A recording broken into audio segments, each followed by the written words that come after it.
-32 തണുപ്പുണ്ടാകും. രാവിലെ കുളിച്ച് ക്ഷേത്രത്തിൽ പോകുന്നത് പോലെയല്ല. യാത്ര കുറച്ചധികം ക്ലേശകരമാണ്. എന്നാൽ ആ യാത്ര കഴിഞ്ഞെത്തുന്നതോ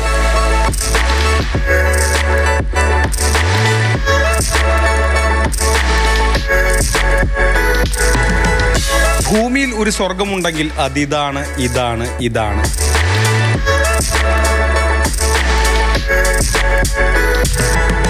ഷൊർണൂർ ഇരട്ടമ്പലം ക്ഷേത്രത്തിൽ പൂജ ചെയ്തിരുന്ന മേൽശാന്തിയായ ശ്രീലാലിന് എവറസ്റ്റ് കൊടുമുടി കയറാൻ കുറെ നാളായുള്ള ആഗ്രഹമാണ്.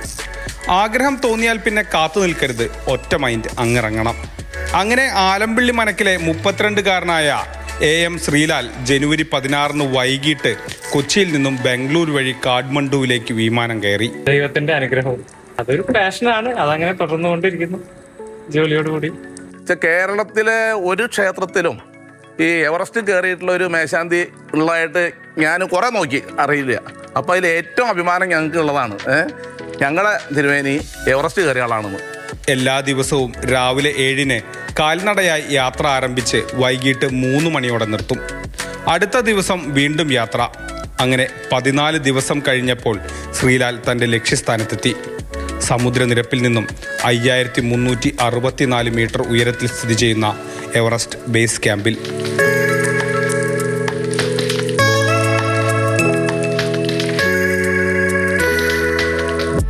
ഒരു ദിവസം ബേസ് ക്യാമ്പിൽ ചിലവഴിച്ച ശേഷമാണ് തിരിച്ചിറങ്ങിയത്. മാതൃഭൂമി ന്യൂസ്, പാലക്കാട്. മേൽശാന്തി എന്തായാലും ട്രിപ്പ് മൂഡിലാണ്. ഈ ക്ഷേത്രമുറ്റത്ത് നിന്ന് നേരെ എവറസ്റ്റ് ബേസ് ക്യാമ്പിലേക്കുള്ള യാത്ര എന്ന് പറയുന്നത് കേൾക്കാൻ തന്നെ വലിയ കൗതുകമുണ്ട്. നമുക്കൊപ്പം ഗോകുൽ VS ചേരുന്നുണ്ട് തത്സമയം. ഗോകുൽ, ഇതുപോലെ ഒരുപാട് ആഗ്രഹങ്ങൾ പലരുടെയും മനസ്സിലുണ്ടാകും. പക്ഷെ ജോലി തിരക്കുകളും മറ്റു പല ജീവിത സാഹചര്യങ്ങളൊക്കെ കണ്ട് അതിലേക്ക് എത്താൻ ചിലർക്ക് കഴിയില്ല എന്നേ ഉള്ളൂ. പക്ഷെ ഇവിടെ ഇപ്പോൾ മനസ്സിൽ എന്ത് ആഗ്രഹം തോന്നി അത് സാക്ഷാത്കരിച്ചു. ജോലി ബാക്കിയെല്ലാം മാറ്റിവെച്ച് ക്ഷേത്രത്തിലെ മറ്റു ചുമതലകളൊക്കെ മറ്റൊരാളെ ഏൽപ്പിച്ച് വേഗം നേരെ ആ ഒരു ആഗ്രഹം സാക്ഷാത്കരിക്കാനായി അങ്ങ് പുറപ്പെട്ടു. ഒടുവിൽ ഒരു ദിവസം അവിടെ തങ്ങി കൊടും തണുപ്പിനെയൊക്കെ അതിജീവിച്ച് തിരിച്ചു വന്നു. വലിയ സന്തോഷത്തിലാണല്ലേ ആള്?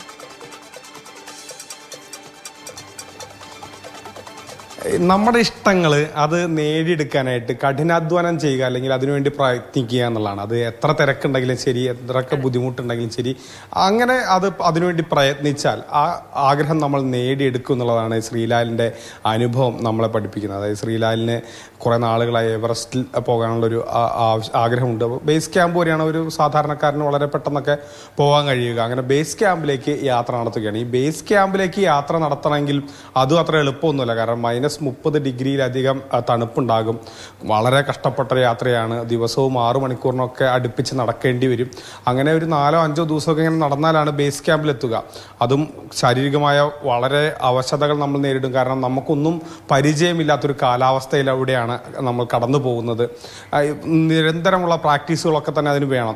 സ്വാഭാവികമായിട്ട് ശ്രീലാൽ ഈ പൂജ കഴിക്കുന്ന ആളാണ്. അദ്ദേഹത്തിന് രാവിലെ വൈകിട്ട് ഒന്നും ഒഴിവുണ്ടാവില്ല, തിരക്കായിരിക്കും. രാവിലെ നേരത്തെ എണീക്കണം. അങ്ങനെയൊക്കെ കൃത്യമായൊരു ചിട്ടയിൽ അങ്ങനെ ഒരു പ്രാക്ടീസ് ചെയ്ത് ഏതെങ്കിലും വ്യായാമമൊക്കെ ചെയ്ത് അങ്ങനെ അതിനുവേണ്ടി തയ്യാറെടുക്കാൻ കഴിയുന്ന ഒരാളുമല്ല. പക്ഷേ ഈ തിരക്കിനിടയിൽ ശ്രീലാൽ അങ്ങനെ കാര്യങ്ങൾ അദ്ദേഹത്തിൻ്റെ ആ പരിശീലനം കൂടി നടത്തി ആ ഒരു കാര്യങ്ങളൊക്കെ ചെയ്തിട്ടാണ് എവറസ്റ്റിൻ്റെ ബേസ് ക്യാമ്പ് വരെ എത്തുന്നത്.